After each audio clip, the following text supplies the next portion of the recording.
삼성전자가 올해 2분기 코로나19 사태에도 불구하고 시장의 전망치를 훌쩍 뛰어넘는 호실적을 기록했습니다. 정부와 여당이 부동산 시장의 투기 수요를 억제하기 위한 세제 개편에 나섭니다. 이번 주 중 종부세와 양도세 등을 강화하는 대책을 내놓을 전망입니다. 미국 국제무역위원회가 메디톡스와 대웅제약 간 영업비밀 침해 소송과 관련해 메디톡스의 손을 들어줬습니다. 코로나19 여파로 부진했던 건설 경기가 이달 말 분양가 상한제 시행을 앞두고 분양 물량이 증가했습니다. 센 경제라이브 시작합니다.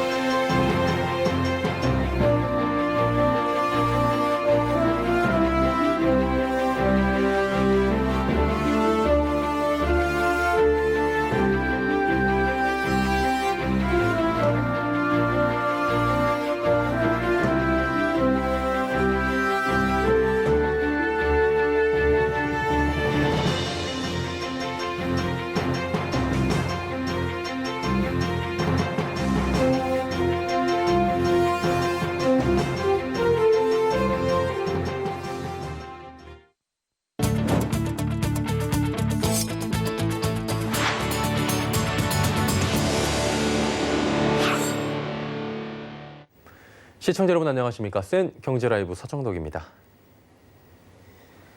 삼성전자가 오늘 지난 2분기 잠정 실적을 발표했습니다. 코로나19 영향이 본격화한 2분기는 삼성전자도 최악의 성적표를 면하기 어려울 것이라는 전망이 많았는데 최근 들어 증권사들의 호실적 전망이 줄을 이은 바 있습니다. 오늘 공개된 2분기 실적은 높아진 기대마저 뛰어넘는 이른바 어닝 서프라이즈였습니다. 정훈규 기자입니다. 증권가에서는 지난 2분기 삼성전자가 6조 원 중후반, 많게는 7조 8천억 원의 영업이익을 거뒀을 것으로 예상했습니다. 2분기가 시작되던 시기 5조 원대 전망이 많았던 것과 비교하면 기대치를 크게 높인 겁니다. 그런데 삼성전자는 이렇게 높아진 기대치마저 넘어섰습니다. 삼성전자가 발표한 2분기 잠정 실적에 따르면 영업이익 8조 1천억 원으로 지난해 동기보다 22.73% 증가했습니다. 삼성전자 실적은 이른바 반도체 효과가 큰 편인데 2분기에는 전 부문이 양호한 성적을 거둔 것으로 풀이됩니다. 잠정 실적 발표 때는 사업 부문별 실적을 공개하지 않지만 기대가 컸던 반도체 외에 스마트폰과 디스플레이가 깜짝 실적을 이끈 것으로 보입니다. 우선 스마트폰 등을 담당하는 IM 부문은 저조한 성적이 예상됐지만 5월 이후 출하량이 회복되면서 1조 원 중후반의 영업이익을 낸 것으로 예상됩니다. 이는 코로나19가 없었던 지난해 동기와 비슷한 수준입니다.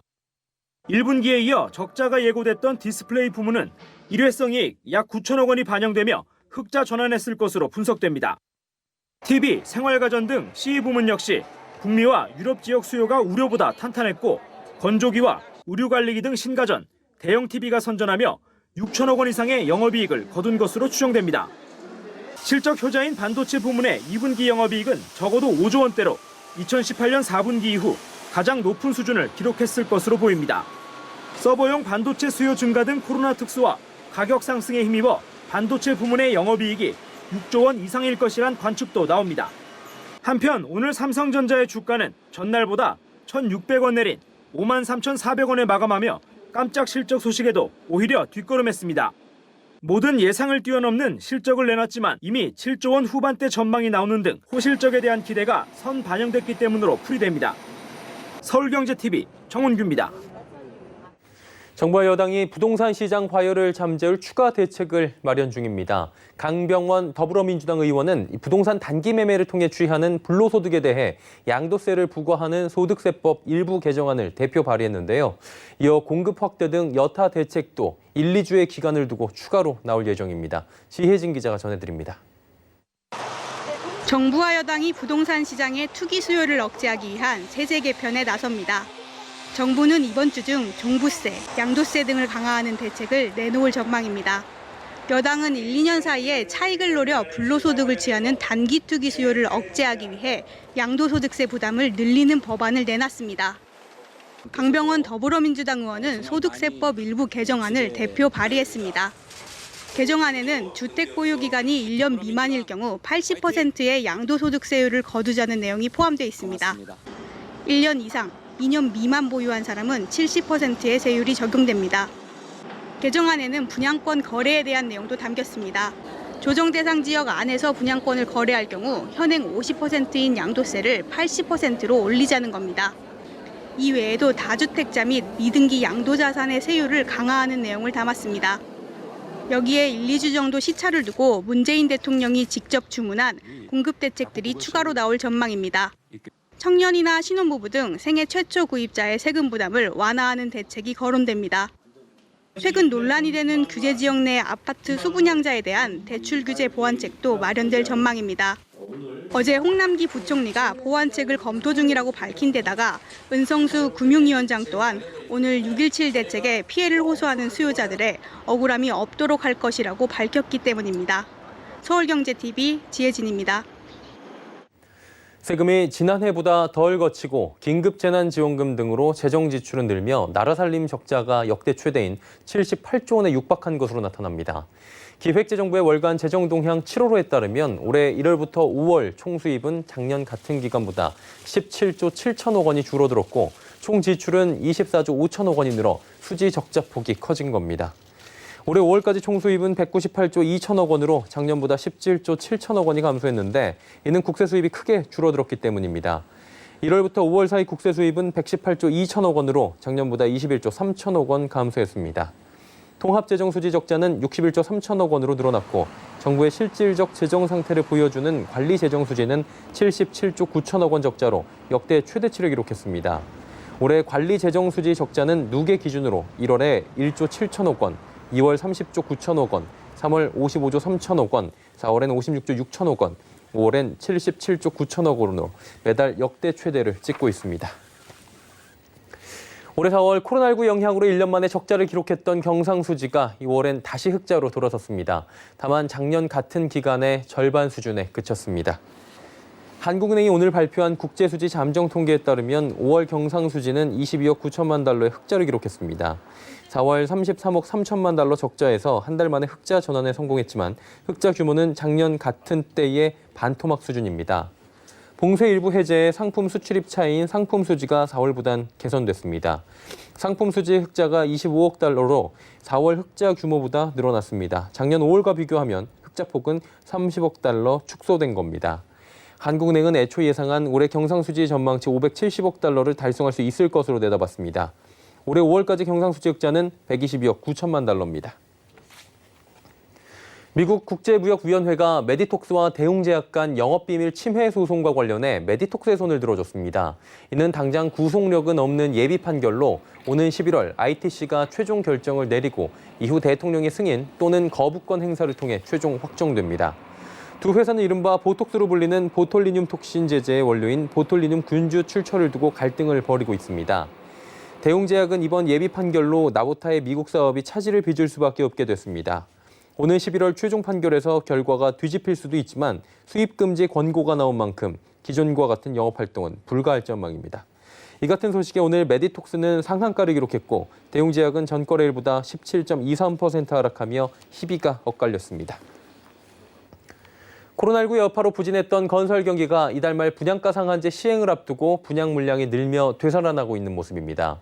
건설산업연구원은 지난달 건설기업 경기 실사 지수가 전월 대비 14.6포인트 오른 79.4포인트를 기록하며 코로나19 사태가 본격화하기 이전인 1월 수준을 회복했다고 밝혔습니다. 6월 지수가 전달보다 상승한 것은 공사 물량 상황이 좋아진 가운데 통계적 반등 효과가 영향을 준 것으로 연구원은 분석했습니다. 박철환 건산연 부연구위원은 분양가 상한제 시행을 앞두고 주택 분양이 증가하고 지연된 공공공사 발주가 이뤄지는 등 전반적으로 공사 물량이 개선됐다며 다만 지수 자체가 기준선 아래고 장기 평균선인 80선에도 미치지 못해 건설 경기가 양호하다고 단정 지을 수는 없다고 설명했습니다. 정의선 현대차그룹 수석부 회장과 최태원 SK그룹 회장이 오늘 오전에 만났습니다. 미래차 배터리에 대한 협력 방안을 논의했는데요. 이로써 정 부회장은 국내 배터리 3사 총수들과의 릴레이 회동을 모두 마무리했습니다. 정세미 기자가 전해드립니다. 정의선 수석부 회장과 최태원 회장이 손을 맞잡았습니다. 정의선 수석부 회장은 오늘 오전 충남 서산 SK이노베이션의 배터리 생산 공장을 방문했습니다. 서산공장은 기아차의 니로 전기차에 공급하는 배터리셀을 조립하는 곳으로 연간 4.7기가와트 규모의 배터리를 공급하고 있습니다. 이 자리에는 알버트 비어만 현대기아차 연구개발본부 사장과 박정국 현대모비스 사장 등이 동행했고 최태원 회장과 김준 SK이노베이션 총괄 사장 등이 참석했습니다. 양사 경영진은 고에너지 밀도와 리튬 메탈 배터리 등 차세대 배터리 정보를 공유했습니다. 또한 전력 반도체와 배터리 대여 교환의 서비스 플랫폼 등 미래 신기술 개발 방향성도 논의했습니다. 이외에도 SK주유소와 충전소로 전기 수소차 충전 인프라를 확충하는 방안도 논의됐습니다. 이번 회동으로 정수석 부회장은 최근 3달간 이어진 주요 그룹사 총수와의 릴레이 배터리 회동을 마무리했습니다. 지난 5월에는 삼성 SDI 천안 배터리 공장을 방문해 이재용 삼성전자 부회장을 만났고 이어 6월에는 구광모 LG그룹 회장과 면담했습니다. 배터리 3사와의 합종 연행을 통한 안정적인 배터리 공급망 확충으로 100만 전기차 시대를 앞당긴다는 계획입니다. 서울경제TV 정샘입니다. 정부의 부동산 대출 규제가 계속 강화되며 가계주택대출 수요가 4개 분기째 내리막입니다. 한국은행에 따르면 올해 2분기 가계부문 국내은행의 주택대출 수요 지수는 3포인트입니다. 작년 3분기 20포인트였던 게 4분기에 반토막 나더니 올해 1분기 7포인트로 연속 하락한 겁니다.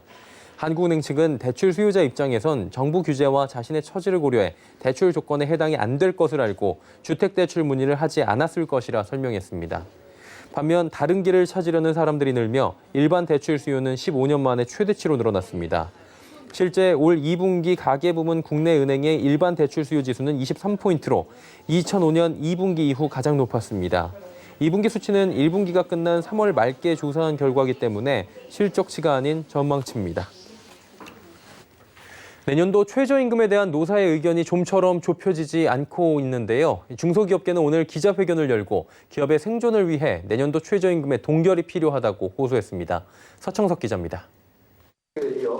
중소기업중앙회, 한국여성경제인협회, 소상공인연합회 등 15개 중소기업 단체는 오늘 여의도 중소기업중앙회에서 긴급 기자회견을 열고 2021년 최저임금을 동결해달라는 입장을 밝혔습니다. 중소기업계는 코로나19로 전례 없는 경제 위기를 겪고 있는 상황에서 최저임금을 동결해 중소기업이 일자리를 유지할 수 있도록 해달라고 호소했습니다. 중소기업들은 사업의 존폐를 고민하고 있는 실정입니다.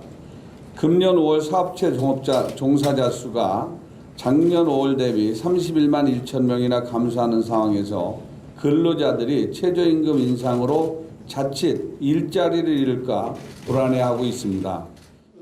또 최저임금은 지난 3년간 32.8%가 올라 많은 중소기업들이 대출과 정부지원금으로 간신히 버티고 있는 상황이라며 이런 시국에 또 한 번 최저임금이 오른다면 더 이상 버티기 힘들다고 덧붙였습니다.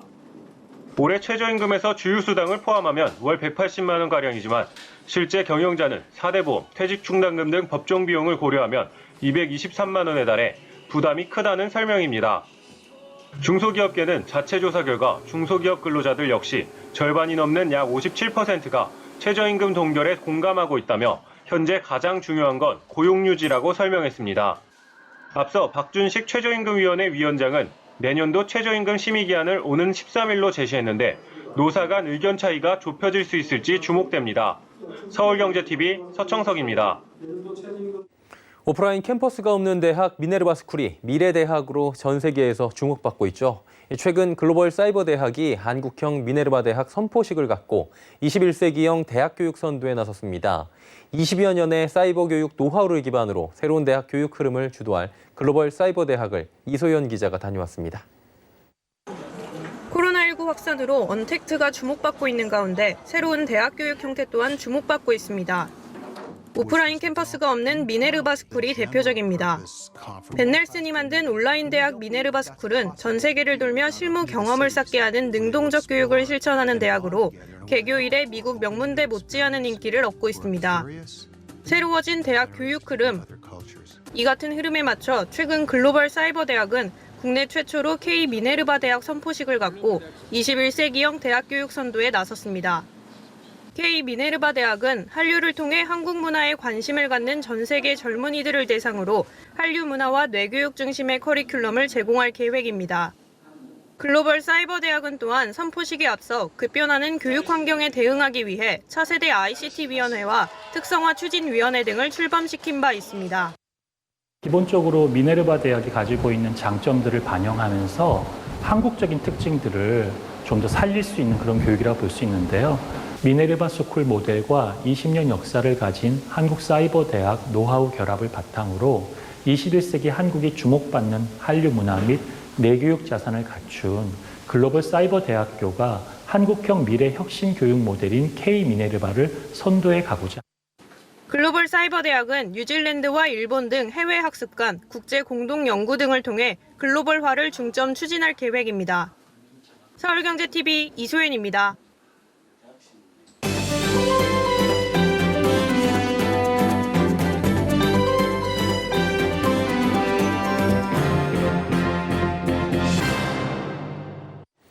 세계 자동차 산업이 큰 전환기를 맞고 있죠. 각국은 내연기관 자동차의 생산 비율을 줄이고요. 하이브리드와 전기차 등 이른바 친환경차 비율 높이기에 나서고 있습니다. 환경 키워드가 떠오르며 패러다임 교체가 이뤄지고 있는 거겠죠. 이에 따라 자동차 부품 업체들도 발빠르게 체질 개선에 나서고 있습니다. 자, 오늘은 친환경차 부품 기업으로 재도약하고 있는 코스닥 상장사 오리엔트전공을 만나보도록 하겠습니다. 오리엔트전공의 박영돈 대표와 함께하도록 하겠습니다. 어서 오세요. 네, 반갑습니다. 오리엔트전공이 어떤 사업을 영위하고 있는지 대표님께서 먼저 소개를 해주시면 좋을 것 같아요. 네, 알겠습니다. 예, 저희 당사는 1987년도에 설립하여서 현대 기아 자동차 1차 협력업체로 자동차 부품을 생산하고 있는 기업입니다. 2011년도에 경영 위기도 있었지만 자동차 변화에 급격한 변화에 따라서 저희들 임직원들이 기술 개발을 통해서 계속해서 지속적으로 성장하고 있는 기업입니다. 저희들 창립한 이후 2000년대까지만 해도 저희들이 자동차의 핵심 부품인 파워트레인 부품에 적용되는 정밀 가공 부품이나 정밀 조립 부품 등을 생산하여 국내 자동차의 어떤 산업 기반에 기여를 하였고요. 현재 최근에 들어서 저희들이 자동차에서 요구하는 경량화 기술이나 저희들 친환경차 부품에 대한 개발을 하여서 지금 현재 양산하고 있습니다. 저희 오리엔트전공은 지속적으로 성장하는, 그러니까 매출의 성장을 통한 지속적으로 성장하는 기업입니다. 이상입니다. 네. 한마디로 이제 국내 자동차 산업의 부품과 관련해서는 계속해서 맥을 같이 해오셨고 뭐 산 역사다 이렇게 표현을 할 수가 있을 것 같습니다. 1차 현대기아차 협력업체라고 들었어요. 변속기, 엔진용 부품 이런 부분을 지금은 이제 만들고 계신 것 같은데 주력 제품의 사업 포트폴리오가 있을 거 아니에요? 어떤 식으로 이루어졌습니까? 지금까지 2000년대까지는 저희들이 실질적으로 파워트레인 부품이 주 부품으로 구성이 되어 있었습니다. 그런데 최근에는 앞서 이야기 드렸듯이 경량화된 차량 부품이나 친환경차인 하이브리드 차량용 부품들을 생산해서 현재는 매출 구성이 파워트레인 부품, 차량 부품, 그리고 친환경차 부품이 한 30% 매출 비중으로 구성이 되어 있습니다. 그러니까 한마디로 예전에는 그 휘발유나 이런 쪽으로 갔다고 하면 최근에는 친환경차 쪽으로도 많이 좀 변모를 하셔서 30%요? 예, 현재는 30% 차량이 저희들이 파워트레인 부품이 한 30% 정도 매출 규모를 가지고 있고요. 그 외에 한 60에서 70% 정도 되는 부품은 다른 차량 부품이나 아니면은 친환경차 부품으로 지금 구성이 되어 있습니다.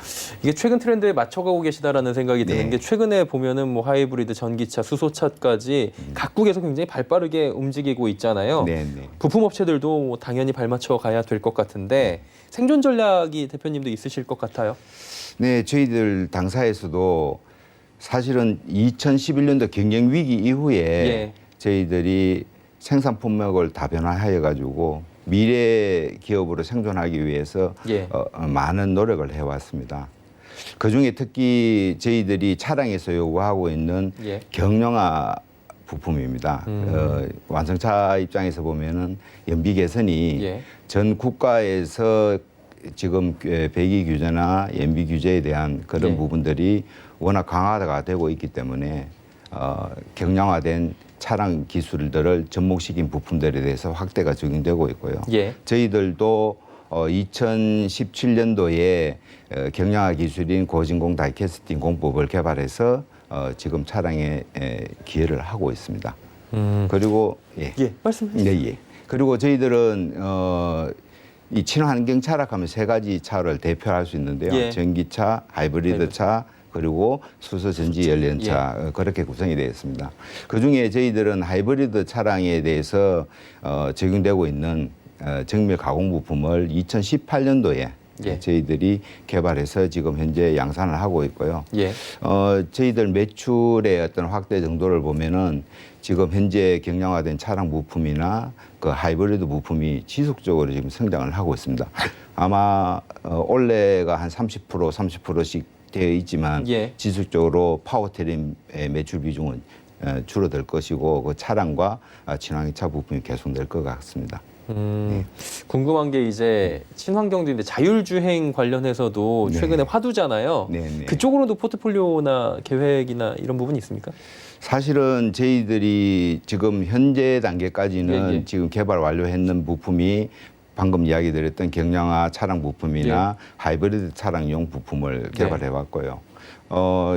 앞으로 갈 방향은 실질적으로 4차 산업에 대표할 수 있는 자율주행차에 관련된 부품 그리고 전기차에 관계된 부품을 저희들이 지금 개발하고 있고 지금 선행 단계로 지금 개발하는 부품들도 있습니다.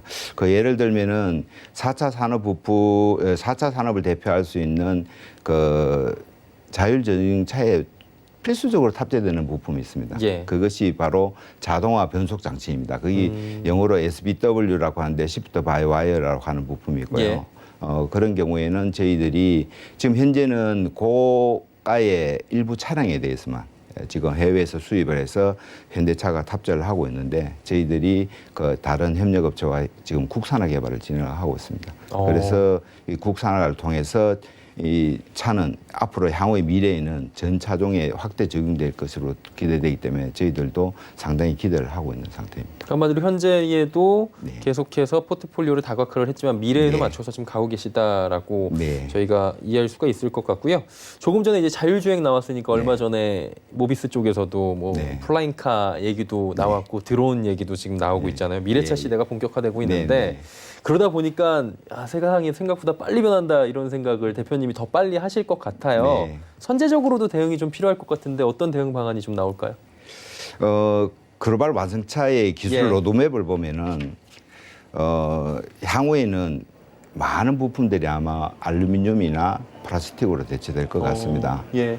지금 각 완성차들이 개발하고 있는 혁신 미래차나 그다음에 다목적 PBV차 그리고 프라민카를 보면은 거기에 그 핵심이 되는 기술이 경량화를 통한 연비 개선이 지금 하나의 축으로 되어 있고요. 예. 거기에 관련된 부품들이 보면은 알루미늄 언더바디나 알루미늄 차체 프레임 그리고 플라스틱 외판입니다. 지금 현재는 철로 되어 있는 거를 예. 플라스틱 외판으로 바꾸는 거 그리고 또 저 ICT와 연계된 전자식 액추에이터 시스템 뭐 이런 부품이 주 한 축으로 구성이 되어 있는 것 같고요. 예.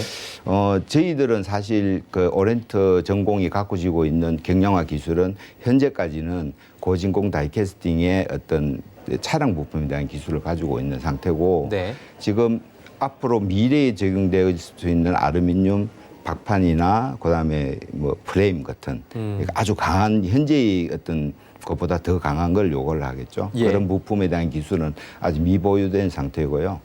저희들은 그 오렌트 플라스틱이라는 계열사를 가지고 있습니다. 그래서 플라스틱의 어떤 개발과 생산을 할 수 있는 계열사도 있고 저희들이 오렌트 전자라는 전자부품, 그러니까 전자부품을 개발하고 생산할 수 있는 계열사를 양쪽을 다 가지고 있습니다.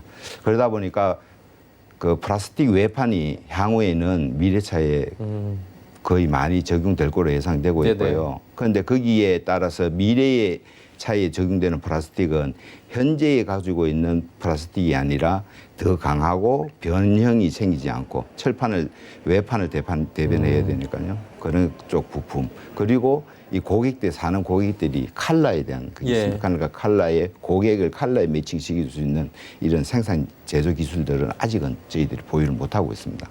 그런데 저희들은 일단 우선 계열사하고 지금 현재 R&D 역량을 개발하기 위해서 지금 추진을 하고 있고요. 지난 6월 18일에도 그 중소벤처기업부 쪽에서 그 내연기관의 그 사업 전환에 부품업체의 사업 전환에 대한 어떻게 도움을 줄 것인가에 대한 간담회가 있었습니다. 그때 정부하고 현대자동차가 많은 부분을 지원하겠다고 그때 이야기를 하셨고요.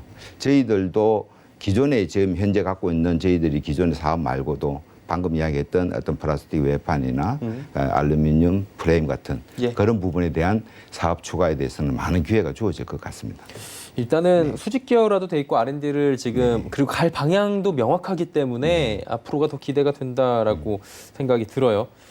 하지만 이게 참 시장이 계속 개척을 해야 되는 거는 사실이잖아요. 맞습니다. 내수가 우리나라는 좀 한정적으로 있기 때문에 해외 진출을 좀 고려를 하실 수밖에 없는데 베트남 쪽으로 이제 교두보를 삼을 계획이다 이런 얘기가 들리더라고요. 저희들 그 베트남 공장인 오리엔트 비나가 있습니다. 그 오리엔트 비나는 원래 그 설립 당시에 현대자동차 유럽 공장이나 기아 공장 인도 공장을 위해서 설립된 해외 거점 공장입니다. 그런데 사실은 경영 위기가 발생하면서 그 사업이 활성화가 지금 안 되고 정체되어 있는 단계이고요. 그런데 현 시점에 지금 현대자동차가 인도네시아하고 싱가포르의 신공장을 지금 건설을 추진하고 있고 그다음에 베트남 공장도 앞서 기사에서 나왔듯이 이미 도요타를 추월해서 지금 이 공장 건설도 지금 검토를 하고 있습니다. 그러다 보니 그런데 이 동남아 시장이라는 거는 정말로 각 국가들이 자기의 기업을 보호하기 위한 보호무역주의가 아주 강한 지역입니다. 그런 권역이다 보니까 지금 현재도 아시안 동남아 그 10개국이 그 동남아 지역에서 40% 정도의 부품만 조달하면 무관세로 수출입이 되는 그런 어떤 지금 협정이 되어 있고요.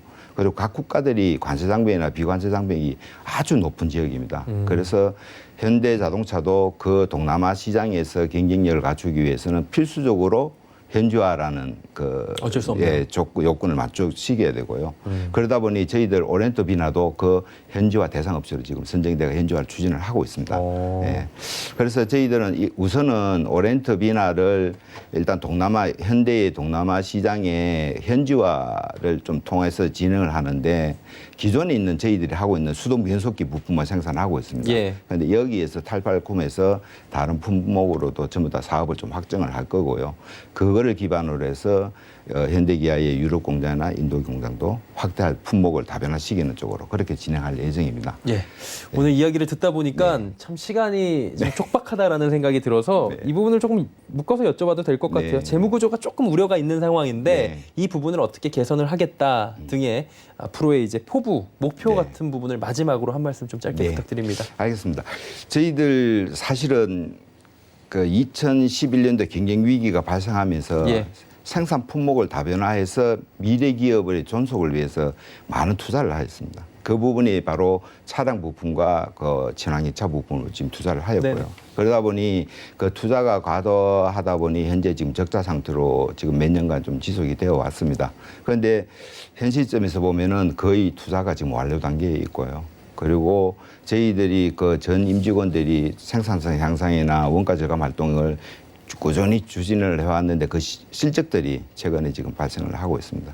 그래서 올해 하반기에는 흑자 전환의 어떤 기반을 구축할 수 있을 것 같습니다.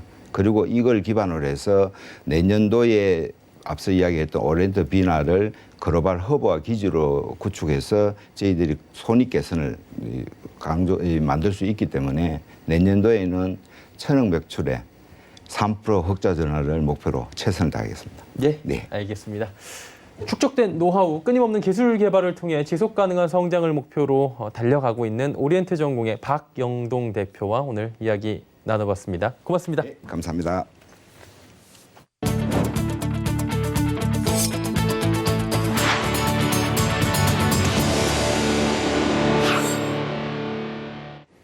센 경제 라이브 저희가 준비한 소식은 여기까지입니다. 편안한 저녁 시간 되시길 바랍니다. 고맙습니다.